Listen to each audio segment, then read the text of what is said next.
A massage, something. I'm shy. I know, but a massage, something. I want to start by thanking Harvey Weinstein. This is possible because of Harvey. He is a wonderful human being, a good friend, and just a powerhouse. Can I stay on the bar? No, you must come here now. Not today, maybe. No. A little bit. Please. No, I don't want to. All right, we'll see. We'll see.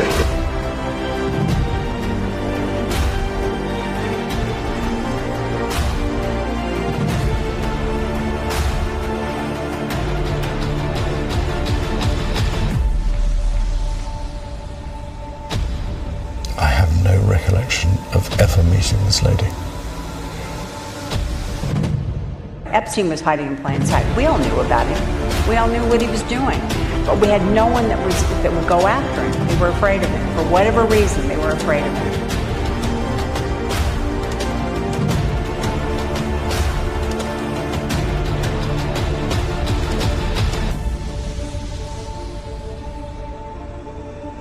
Forced to have sex with Prince Andrew when she was 17 years old.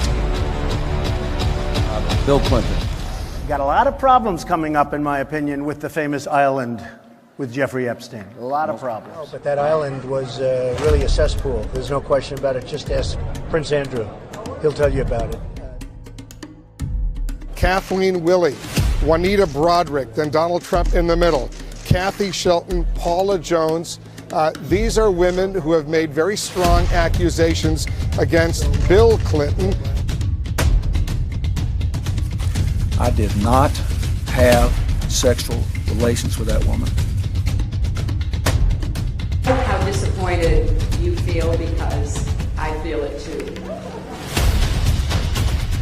I mean, literally crying. Everybody is crying and so upset, and it is the end of their world. We will not rest until we've stopped every last human trafficker and liberated every last survivor.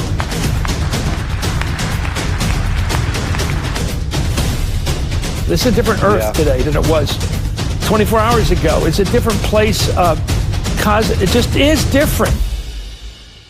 One of the most consequential stories of our time against Harvey Weinstein, whose trial on rape and sexual assault charges will begin in January. Billionaire financier Jeffrey Epstein has been arrested. He was taken into custody overnight. Was able to identify nearly 80 girls who were molested by Epstein. Trafficking dozens of underage girls, some as young as 14 years old, forcing them to have sex with his powerful friends.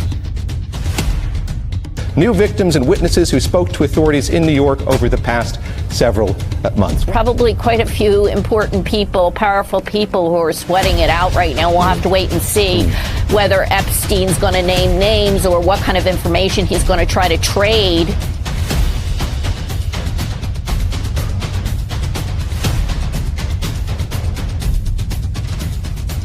A baseless conspiracy theory is making its way into U.S. politics. Jeffrey Epstein, who allegedly orchestrated a sex trafficking ring that delivered girls to him and his high-profile friends, has been found dead in jail. Earlier this year, Acosta defended his actions in the case, telling the Washington Examiner this matter was appealed all the way up to the Deputy Attorney General's office. Democrats are also in cahoots with large tech firms to traffic young children for sex. Nathaniel Gleischer used to be a federal prosecutor for the Department of Justice. Now he's working for Facebook. I'm our head of cybersecurity policy, and so I help drive our effort to counter information operations. The thing that I'm most focused on is how do we stay one step ahead. The FBI has called it a potential domestic terror threat. Have to make a decision. How much are they willing to commit? And the more they commit, the more they put their necks out. And that's part of the goal here. You take on the intelligence community, they have 6 ways from Sunday at getting back at you. Worst happens and Trump's presidency results in calamity. We will have no excuse to make, no answer to give. This is an emergency. We should break the glass.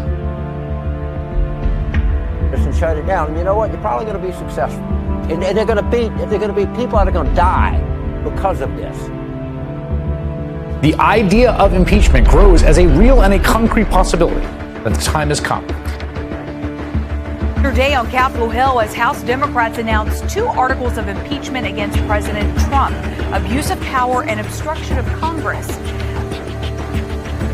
The verdict is in. Donald John Trump, President of the United States, is not guilty as charged. Wayne Maxwell has been arrested. That also means that there are other people who may also be in jeopardy who were associated with and assisted the exploits of Jeffrey Epstein. Is there a doomsday plan for a time like this? We need a political revolution where millions of people stand up.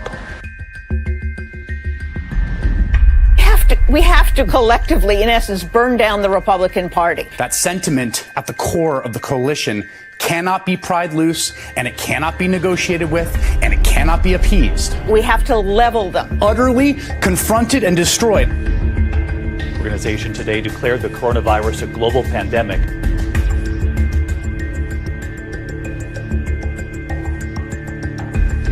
In a restaurant, in a department store, at a gasoline station, you get out and you create a crowd, and you push back on them, and you tell them they're not welcome anymore, anywhere.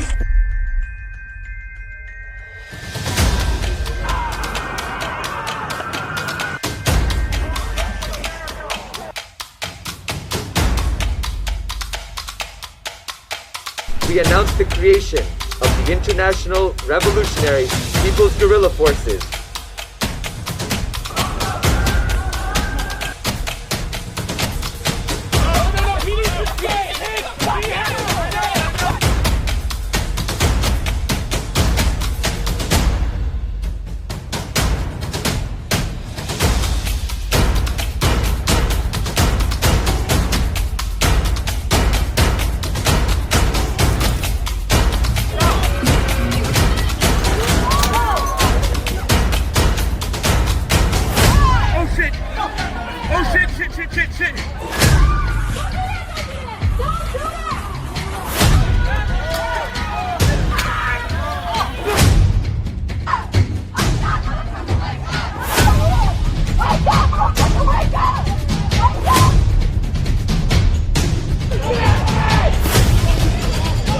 They've marched.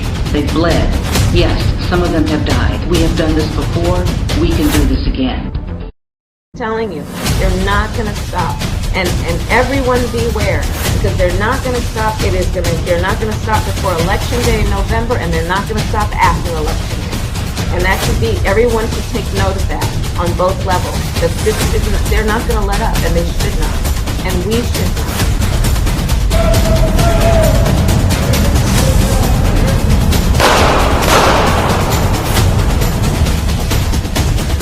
We're going to treat you more fairly. We're going to try to replace the United States. It is within our grasp to do this, not just an imperative, it is within our grasp. It's the most ridiculous argument that elections should decide. If there are survivors, if there are people who weather this storm, they will do it again. Our campaign represents a true existential threat like they haven't seen before. This is not simply another 4-year election. This is a crossroads in the history of our civilization that will determine whether or not we, the people, reclaim control over our government.